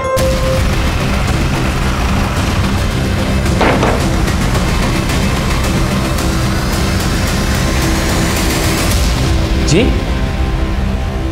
पवन सिंह आपका बेटा है? हाँ, बुलाइए। अरे बड़ा इंजीनियर है, बहुत बड़ा ठेका मिला उसको, पटना में गया है काम करवाने। कमाल है ना, आज ही शादी टली और आज से ही काम पे लग गया। नहीं, हमें लगा शादी टलने के गम में कोप भवन में केकई की तरह शायद रो रहा होगा। अरे लड़की को भागना था, भाग गई। बची 100 लड़कियां मिल जाएगी हमारे बेटे को। आगे नहीं है वो, मर्डर हो गया उसका। क्या? हाँ, रेप और मर्डर, और हो सकता है वो आपके बेटे ने किया हो। एक बात बताइए, हमारा बेटा ऐसा क्यों करेगा? क्यों करेगा? वो तो वही बताएगा। चुप कर क्यों बैठा है फिर? बोला ना, बहुत बड़ा ठेका मिला गया है पटना काम करवाने। पटना में कहा? एड्रेस हमको नहीं मालूम। वो एड्रेस क्या, सब पता लगा लेंगे कहाँ है। पुलिस वाले हैं हम, अच्छे अच्छों की कुंडली निकाल लेते हैं आदि से लेके अंत तक। पर ये तो मामूली सा एड्रेस है, पता लगा लेंगे कि कौन से अज्ञातवास में है आपका सुपुत्र। सर, ये रूपा के कॉल रिकॉर्ड्स को चेक किया है, ऐसा कुछ भी नहीं मिला जिससे लगे कि रूपा का किसी के साथ अफेयर चल रहा था। नॉर्मल अपने दोस्तों से बात करती थी और कभी कभार पवन से। वो पवन के भी कॉल रिकॉर्ड चेक किए थे सर मैंने। सर उस दिन उसका फ़ोन वो बस स्टैंड पे ही बंद हुआ था। कहाँ जा सकता है ये? उसके कॉल रिकॉर्ड से उसके किसी नज़दीकी या दोस्त का पता चल रहा है? हाँ सर, उसके कॉल रिकॉर्ड्स में एक ऐसा नंबर है जिस पर वो अक्सर बात किया करता था, किसी अखिलेश के नाम रजिस्टर्ड। दोस्त की खबर नहीं रखते? हाँ? अच्छा एक बात बताओ, ये रूपा और पवन का आपस में कुछ झगड़ा चल रहा था क्या? नहीं सर, रूपा को तो पवन बहुत पसंद करता था, बहुत खुश था कि उसकी शादी हो रही है। ठीक है, तुम जाओ, और हाँ ज़रूरत पड़ी तो फिर बुलाएंगे। ठीक है सर। यादव जी सर, ये पवन की लास्ट लोकेशन बस स्टॉप पे थी ना? बस स्टॉप पे जाके पता करो, शायद पवन के बारे में कुछ पता चले। सर ये कंडक्टर है, इसने उस दिन पवन को देखा था। जी साहब, वो हमारी बस में था। बड़े प्रतिभाशाली हो यार तुम तो। अच्छा, मेमोरी बूस्ट करने के लिए कोई दवा खाते हो क्या जो सब याद रहता है? बस में चढ़ने वाला हर आदमी याद रहता है तुम्हें? नहीं सर, ऐसी बात नहीं है, लेकिन उस दिन हुआ ही कुछ ऐसा था कि याद रह गया। और किसी का टिकट बाकी? कुछ गुंडे हमारे पीछे पड़े हैं, बहुत देर से पीछा कर रहे हैं, हमारी थोड़ी सी मदद कर दीजिए। आप आरैया में गाड़ी रोकिएगा और जैसे ही हम उतरे आप गाड़ी भगा लीजिएगा। तुम फिक्र मत करो, हम ड्राइवर को बोले देते हैं।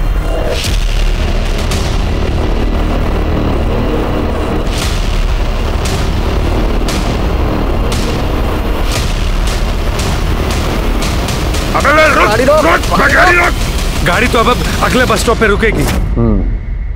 ठीक है, तुम जाओ। धन्यवाद सर। मतलब सर इसके मुताबिक उस दिन पवन के पीछे गुंडे थे, लेकिन क्यों? अभी तो सबसे बड़ा सवाल यह है कि पवन कहाँ है। यादव जी, पटना में जितने भी पवन के काम चल रहे हैं वहाँ सब जगह पता करो, और पूर्णिया पुलिस को इन्फॉर्म करो, जैसे ही पवन के बारे में कुछ पता चले हमें इन्फॉर्म करें।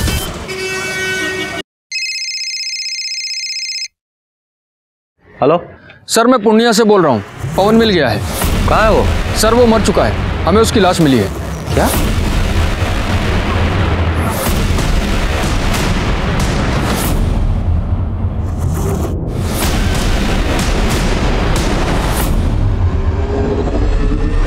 सर इसे चाकू जैसे किसी चीज से मारा गया है, सर पे भी गहरी चोट लगी है। और हाँ सर, इसके पॉकेट से हमें मोबाइल फोन मिला है। यादव जी, इसे जांच के लिए लैब में भेजिए। इसकी बॉडी को आप पोस्टमार्टम के लिए भेजिए, इसके घर वालों को इन्फॉर्म कीजिए, और जैसे ही इसकी पोस्टमार्टम रिपोर्ट आए हमें तुरंत भेजिएगा। सर। यादव जी, ये पवन अररिया गया था शायद रूपा से मिलने, और रूपा की लाश मिली अररिया में, और इस पवन की यहाँ पूर्णिया में। हमें शुरू से पवन पर शक था कि उसने ही रूपा का बलात्कार करके उसे मार दिया है, लेकिन जब पवन की लाश हमारे सामने आई तो और भी ना जाने कितने सवाल हमारे सामने आकर खड़े हो गए। जैसे, क्या रूपा की शादी पवन से हुई थी? लेकिन उनकी शादी तो अगले दिन होने वाली थी, फिर वो ऐसे भागकर शादी क्यों करेंगे? और वो लड़की कौन थी जिसने रूपा को घर से भागने में मदद की थी? ये एक ऐसी पहेली थी जो उलझती ही जा रही थी। सर ये पवन का पीएम रिपोर्ट। सर रिपोर्ट के मुताबिक उसकी बॉडी पर 4 वार किए गए थे, 3 बार उसकी बॉडी पर थे और 1 बार उसके सर के पीछे। इसी की वजह से उसकी मौत हुई सर, और उसकी मौत सुबह 3 बजे से 5 बजे के बीच में हुई है, मतलब रूपा के मरने के 3 से 4 घंटे बाद। क्या ये हो सकता है कि इस पवन ने रूपा को मारा हो, और रूपा के साथ जो लड़की थी उसने पवन को मारा हो? या फिर यह भी हो सकता है कि रूपा के साथ जो लड़की थी उसने रूपा और पवन दोनों को मारा हो? पर वो लड़की थी कौन?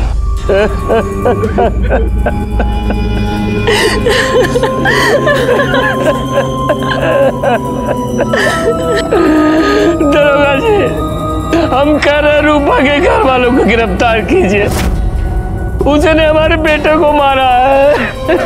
पर वो ऐसा क्यों करेंगे? रूपा से तो इसकी शादी होने वाली थी ना। वो जब हम नहीं जानते कुछ, उन लोगों ने हमारे बेटे की जान ली है। सर आपको कुछ बताना था। बताइए।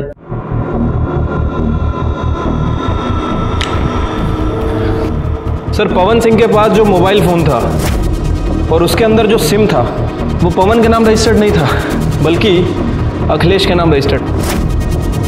और सर ये सिम एक दिन पहले ही खरीदा गया। पवन सिंह इस सिम से एक नए नंबर पे बात कर रहा था और जब मैंने इस नंबर की इंक्वायरी की तो पता चला कि ये नंबर भी एक दिन पहले ही खरीदा गया और सर ये नंबर भी अखिलेश के नाम रजिस्टर्ड है। ये दोनों सिम को एक ही दुकान से खरीदा गया था और वो भी अखिलेश नहीं खरीदे थे।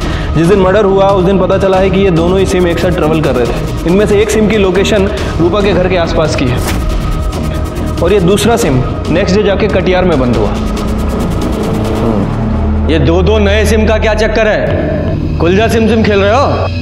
हमें कुछ नहीं पता सर। हम बताते हैं।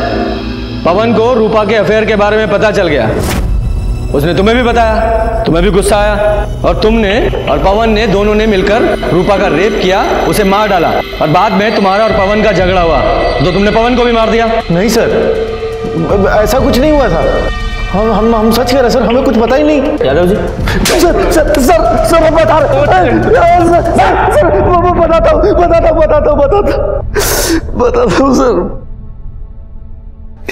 सर। अबे बता काहे नहीं रहे हो तुम? ये सिम कार्ड काहे मंगाया हो हमसे? कहाँ जा रहे हो तुम? कल शादी है ना तुम्हारी? वो हम रूपा को भगाकर शादी कर रहे हैं। अबे पगला गए हो का? हाँ बताओ ना क्या हुआ है? अरे वो सब हम तुमको आकर बताएंगे, तुम चिंता मत करो हमारी। अरे ऐसे चिंता मत करो, बताओ पहले हमको क्या हुआ है? वो हम पुष्पिंदर से कहकर अपना ऑफिस बेच दिए हैं। देखो ये बात पुष्पिंदर को, हमें और अब सिर्फ तुम्हें पता है कि 35 लाख कैसे हमारे पास। हम रूपा को अपने से दूर नहीं होने देंगे और अगर ये बात हमारे बाप को पता चल गई ना तो वो हमें जहन्नुम से भी ढूंढ निकालेगा। इसलिए हम अपना फ़ोन बंद कर देंगे और इस नंबर से तुमको फ़ोन करेंगे, समझे? ऐसा हुआ था या फिर ऐसा हुआ तुम दोनों यहाँ अररिया आए, तुम लोगों ने रूपा का रेप किया और दोनों ने मिलकर रूपा को मार डाला और क्योंकि तुम्हें पता था कि पवन के पास इतना सारा कैश है, उसके लालच में तुमने पवन को भी मार दिया और वो पैसा लेकर भाग गए। नहीं सर, नहीं ऐसा कुछ भी नहीं हुआ था सर। यादव जी ये इतनी आसानी से नहीं बोलेगा, इसे अपने स्टाइल में पूछते रहो और इसका और पवन का डीएनए रूपा के ऊपर मिले सीमेंट के डीएनए से मैच कराओ। सर ये पवन और अखिलेश की डीएनए रिपोर्ट आ गई है सर। उन दोनों ने ही रूपा के साथ रेप नहीं किया था। क्या? तो फिर कौन हो सकता है? ये सब भी ना एक पहेली की तरह हो गया है।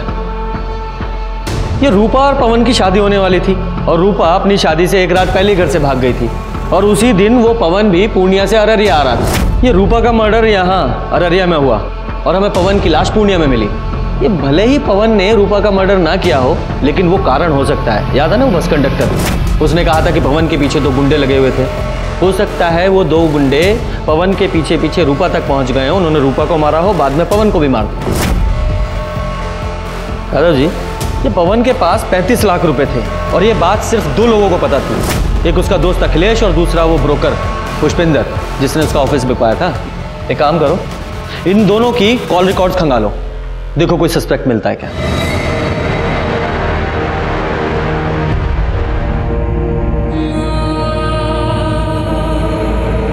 राकेश सब कहाँ हो गया? क्या सोचे थे?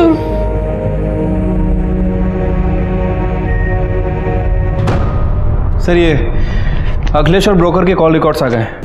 अखिलेश के कॉल रिकॉर्ड्स में तो ऐसा कुछ नहीं मिला है, लेकिन वो जो ब्रोकर है पुष्पेन, वो 2 हिस्ट्री शीटर के टच में है। साहब हम कुछ भी नहीं किए साहब।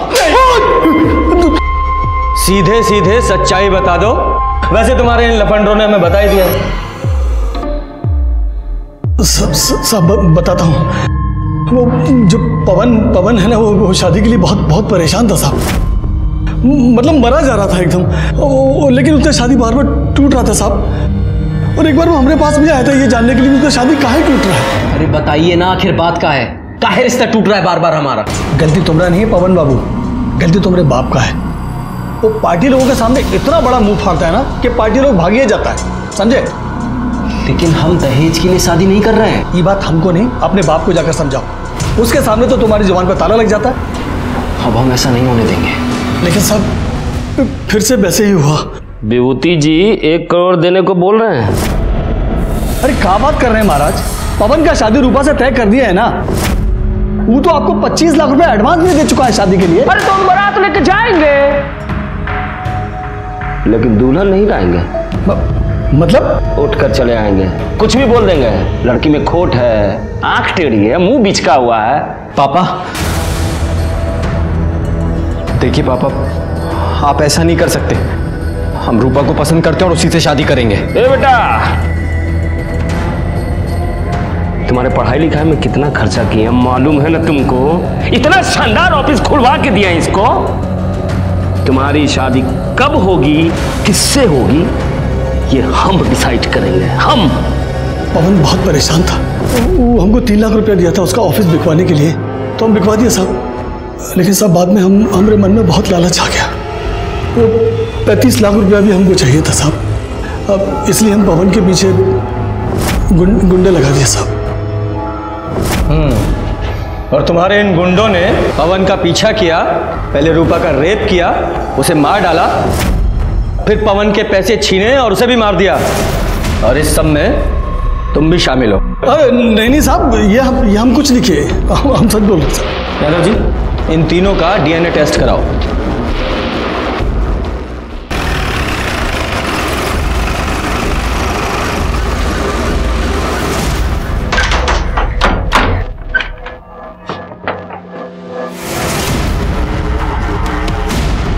दरोगा जी, हमारे बेटे के खूनी का कुछ पता चला? वही पता करना है। आप अपने बेटे की शादी रूपा से तोड़ना चाहते थे ना?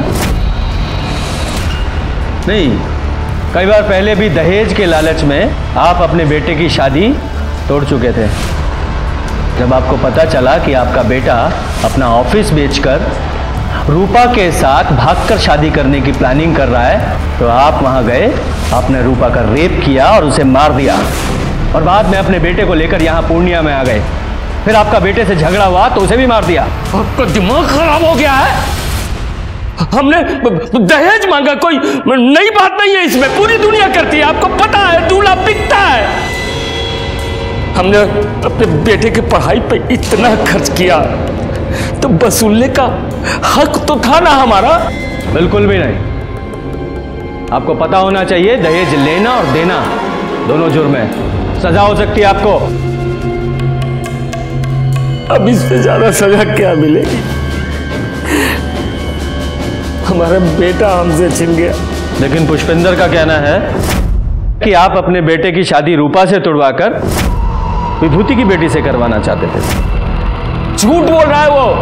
हमने अपने बेटे की शादी की बात विभूति जी के बेटे पारुल से चलाई थी, वो भी तब जब रूपा घर से भाग गई। हमने कुछ नहीं किया। ठीक, हमें आपका डीएनए टेस्ट करना है। ये तो हमसे ना होगा दरोगा जी, चाहे जो कर लीजिए।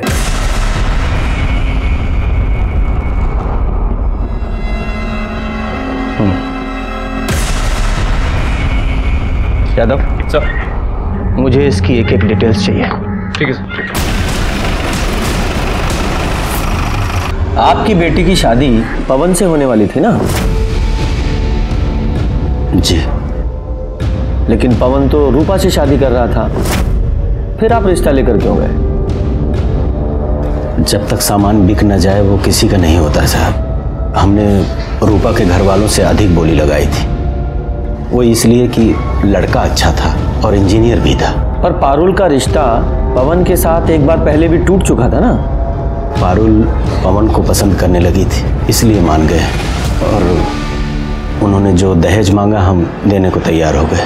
आप जैसे बेटी वाले जब तक दहेज देते रहेंगे, बेटे वाले लेते रहेंगे। इस सामाजिक कुरीति में आप भी उनका साथ दे रहे थे। बेटी की खुशी के लिए करना पड़ता है सर। अब अच्छा सा लड़का देख के उसकी शादी कर देंगे। हमें आपकी बेटी से मिलना है। वो अपनी नानी के यहाँ गई है, बहुत दुखी थी बेचारी, पवन को पसंद करती थी, बल्कि यूं कहें कि मन ही मन वो पवन को अपना पति मान चुकी थी, पर शायद भगवान को ही रिश्ता मंजूर नहीं था साहब। ठीक है, आप पारुल की नानी का एड्रेस दीजिए, हम वहीं जाकर उससे मिल लेंगे। कैसी बात कर रहे हैं सर? एक तो वैसे ही परेशान है, हम नहीं चाहते कि आप उसे परेशान करें। हम तो बस अब उसकी शादी कर देना चाहते हैं, भले ही हमें सब कुछ बेच बाच कर सिमरिया घाट में रहना पड़े। यादव जी, मुझे इस विभूति की भी पूरी डिटेल्स चाहिए। सर, प्रजापति के कॉल रिकॉर्ड चेक किए हैं, लेकिन कुछ सस्पिशियस नहीं मिला है। बस नॉर्मल लोगों से ही बात करता है। और ये रूपा की बॉडी पर जो सीमेंट मिला था, उसका डीएनए ना तो पुष्पेन से मैच करता है और ना ही उसके आदमियों से।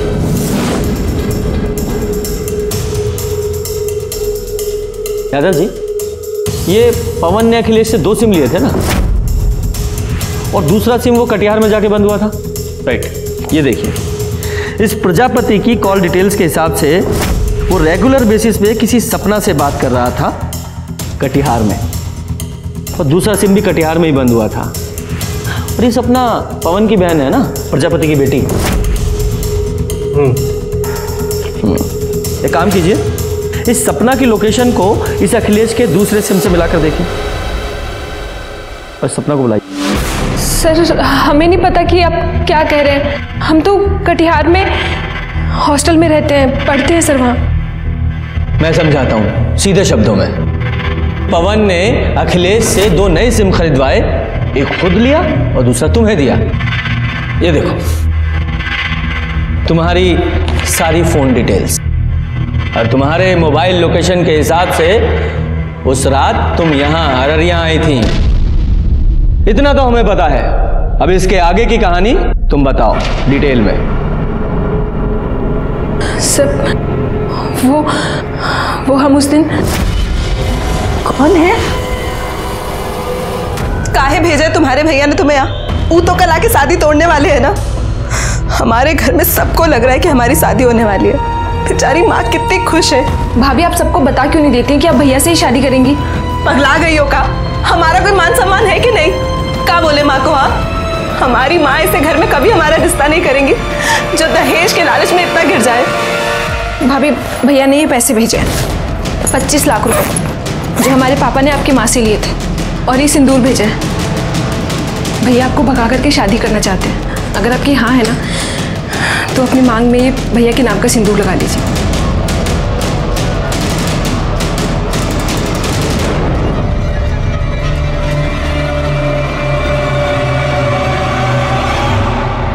भैया, भैया हम पवन को बहुत पसंद करते हैं, बहुत प्यार करते हैं हम उससे। पता है हमें, सपना ने हमें सब कुछ बता दिया है। हम तुम्हारा साथ देने के लिए तैयार हैं। अरे भाई है तुम्हारे साथ कुछ बुरा थोड़ी होने देंगे। थैंक यू भैया।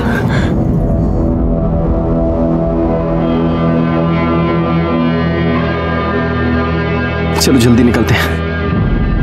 पहले सपना को हॉस्टल छोड़ते हैं, फिर हम निकलते हैं, ठीक है? नहीं जिया जी, सपना को हम छोड़ देंगे, आप रूपा को लेके निकलो। सर, उसके बाद राकेश ने हमें खटियार में हमारे हॉस्टल छोड़ दिया। लेकिन ये सब कुछ तुमने हमें पहले क्यों नहीं बताया? सर, आप लोगों को पापा पर शक था और आप पापा को पकड़ के ले जाते और हम बिल्कुल अकेले रह जाते। सर, हम तो अपनी बहन की मदद कर रहे थे। वो बहुत अच्छी लड़की थी सर, पता नहीं सब कैसे हो गया। ठीक है, जाओ। सर, विभूति के बारे में कुछ बात पता चली है। उसने अभी अपनी पूरी प्रॉपर्टी बेच दी है, प्लॉट, दुकान, सब कुछ। और ये उसके कॉल रिकॉर्ड्स, इसमें कुछ इंटरेस्टिंग है सर, ध्यान से देखिए।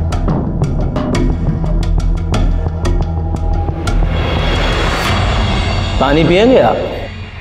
हमको प्यास नहीं लगी है सर। अच्छा, वैसे पी लेते तो अच्छा होता, जरूरत पड़ेगी आपको। खैर, ये देखिए, ये हैं आपकी कॉल डिटेल्स। इनके हिसाब से जिस रात पवन यहाँ अररिया में आया था, उसी रात आप भी अररिया आए थे। उसके आसपास की ही लोकेशन है। और मजे की बात देखिए, जब पवन वापस पूर्णिया गया तो आप भी पूर्णिया में ही गए। और कमाल की बात तो ये है, पूर्णिया में भी उसी जगह, उसी लोकेशन पर जहां हमें पवन की लाश मिली। आगे की कहानी आप खुद बताएंगे, यहां मुगलवाएं। साहब, पारुल की शादी पवन के साथ पहले ही तय हो गई थी, लेकिन ऐन वक्त पे प्रजापति ने दहेज की मांग बढ़ा दी तो हमने शादी तोड़ दी। बड़ा आया इंजीनियर, लेकिन हमारी बेटी पारुल पवन को पसंद करने लगी थी। एक बाप के नाते हमने तकलीफ नहीं देख पाए और अपने सारे प्लॉट्स बेचकर बस पवन और पारुल की शादी करने के लिए तैयार हो गए। पापा, अब इन सब का कोई फायदा नहीं है। अरे? कल रूपा और पवन की शादी है पापा। पवन का फोन आया था पापा, उसने हमें बताया कल वो भागकर अररिया जा रहा रूपा से शादी करने। पापा, हमारा सपना कभी पूरा नहीं होगा। नहीं मेरा बच्चा, सपना पूरा होगा। हमें ना चिंता मत करो। हमने उनका पीछा किया और जब वो दोनों पवन और रूपा भाग रहे थे हम उनके पीछे ही थे। पवन! ये क्या कर रहे हो?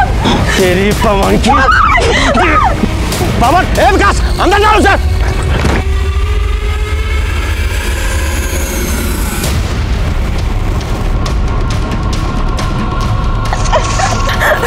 छोड़ दो।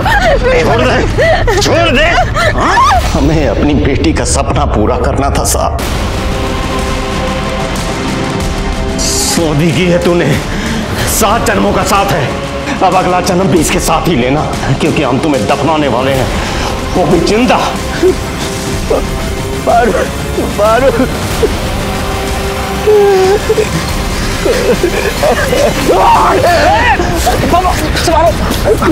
पकड़ो उसे,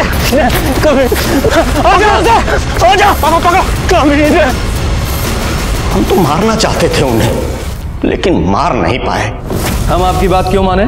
जो सच था हमने बता दिया।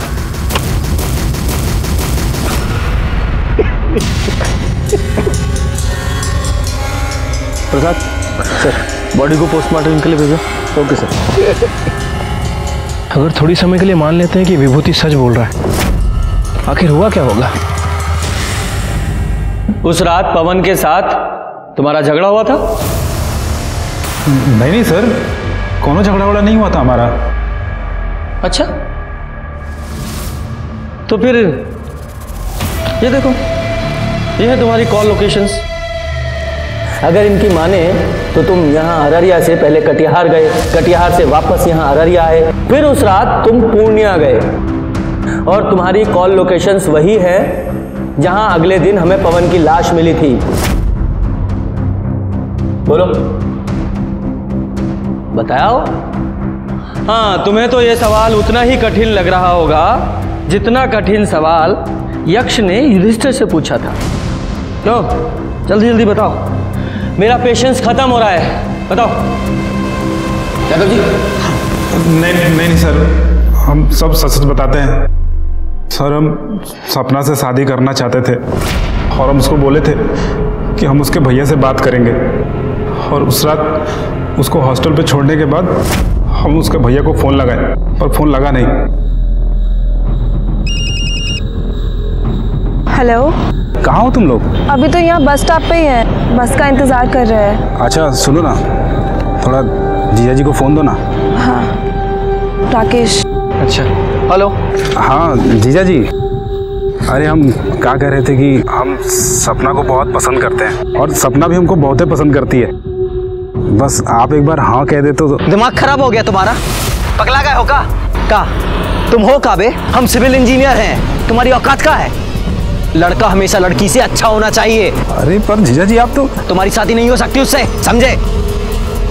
ये क्या बेकार की बात कर रहे हो? हाँ, अरे रूपा, हम तुमसे इस बारे में बाद में बात करते हैं। वो हमारा फ़ोन काट दी, लेकिन हमको उस दिन बात करना था, इसलिए हम अररिया बस स्टॉप पे फिर से वापस चले गए। लगता है चले गए। फ़ोन ऑफ आ रहा है।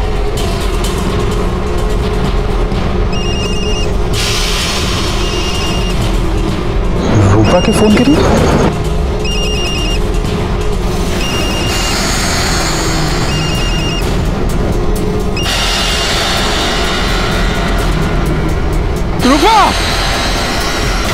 रूपा का लाश देख के हमारा दिमाग खराब हो गया था। हमको लगा कि पवन उसको मारकर भागा है, इसलिए हम वहां बड़ा चाकू लेकर उसको मारने के लिए निकल गए।